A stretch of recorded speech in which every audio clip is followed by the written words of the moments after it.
Good morning, students. Today we will start with the topic human respiratory system.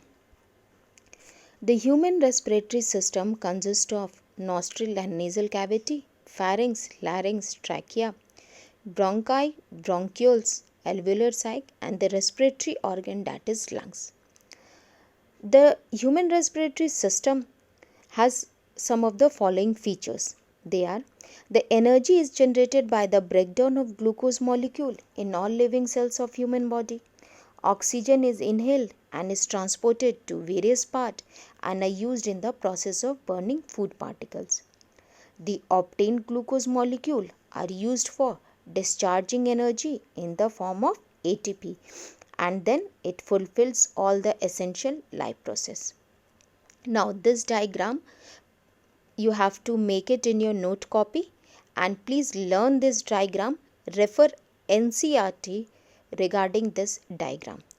It shows the respiratory system of human beings, and it begins from the nasal passage, then it goes to pharynx, larynx, trachea, and then to the bronchi, bronchioles, and then to alveolar sac. So bronchioles, bronchi, and alveolar sac is forming a respiratory tree, and it is inside the lungs. Okay, that means trachea will form the two main branches which enters the respective lung. We will see how. Human respiratory system begins from nostril, okay, and nasal cavity. That means the air enters through the nostril and reaches into a pair of nasal cavity. So the passage behind the nostril in the nose is known as nasal cavity. Okay. Now air for respiration enters our body through the nostril and nasal cavity. The nasal cavity are separated from the oral cavity by a bony plate, and the two nasal cavity are separated from each other by a nasal septum. The nasal cavities are lined with ciliated pseudostratified columnar epithelium rich in gland cells, so that inspired air get warmed, moistened, and becomes dust free. The dust particles are entrapped in mucus secreted by mucus cell. Okay, so the dust particles are also trapped in the mucus, and mucus also contain lysozyme and other antimicrobial agents for killing the microbes. Now the nasal cavity open into pharynx with the help of internal nostrils or internal nares. Pharynx is the common passage for respiratory and digestive system. So it provides passage into trachea or windpipe through a slit like aperture called glottis. Okay, and this pharynx opens into wider part of trachea, that is called larynx, and the opening of larynx is called glottis. The glottis is always opens except during swallowing. So, and this glottis bear a leaf-like cartilaginous flap that is called epiglottis, and during swallowing the epiglottis closes the glottis to check the entry of food into it. Okay, and incomplete covering by epiglottis during swallowing causes coughing. Okay, now larynx is also called voice box.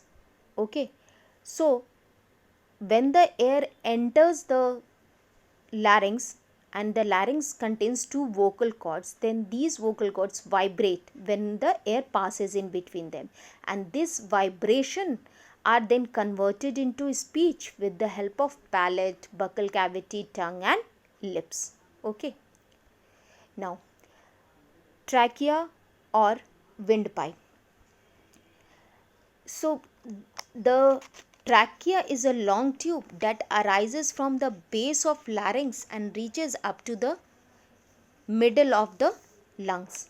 Okay, so it extends downwards through the neck, and then it divides into two major bronchi. Okay, so one major bronchus enters the right lung and the other enters the left lung.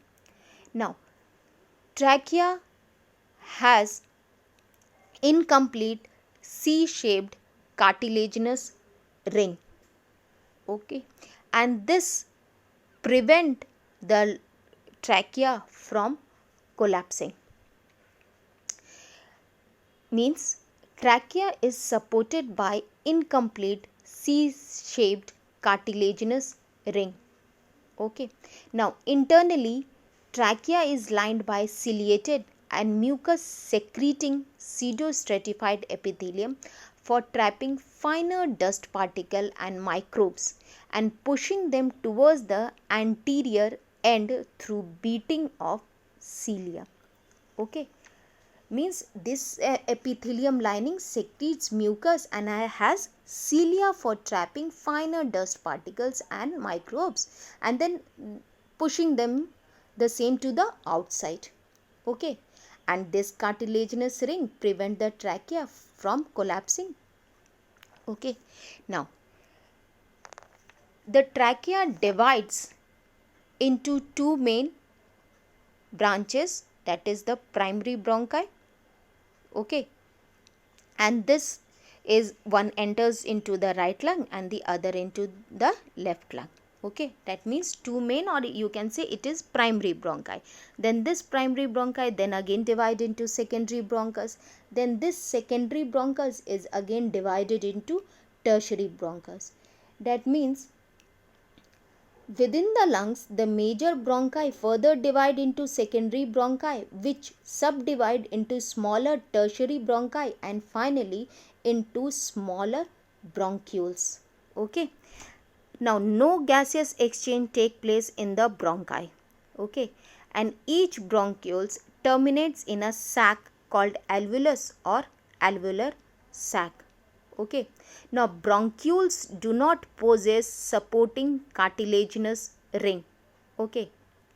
Now, alveoli are the actual site of respiratory exchange. That means the gaseous exchange take place in the alveoli and hence they are known as the functional unit of lungs. Okay. So, we saw that trachea divides into two main branches which are known as bronchi.